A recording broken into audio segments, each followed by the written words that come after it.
Hi, it's Professor Gressley here, and I wanted to show you a quick tour of Portfolio 2, the ramp collision setup. So I have here my desk, and it's a smooth surface, so not much friction because we want to get as close to frictionless as you can. I have a bumper here at the end of the desk so that the marble won't fall off. And then here I have a ramp, and it's a smooth material, as smoothest I could get. And you can see I have my 50-gram mass.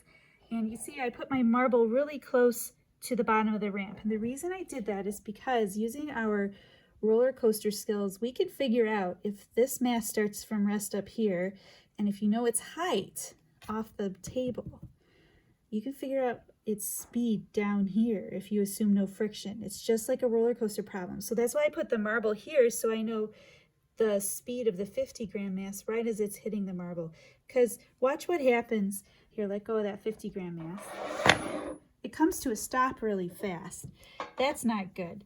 So instead of making it hit the marble, say back here, we're going to have it hit the marble right there. Okay, I'm going to check my alignment here.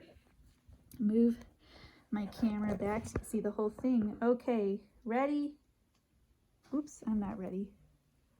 Okay, go! Ta-da! You see how I had a super long flat track? That makes it easier for me to measure the average speed of the marble. So there you go. Good luck. That's my thumbs up for you. You can do it.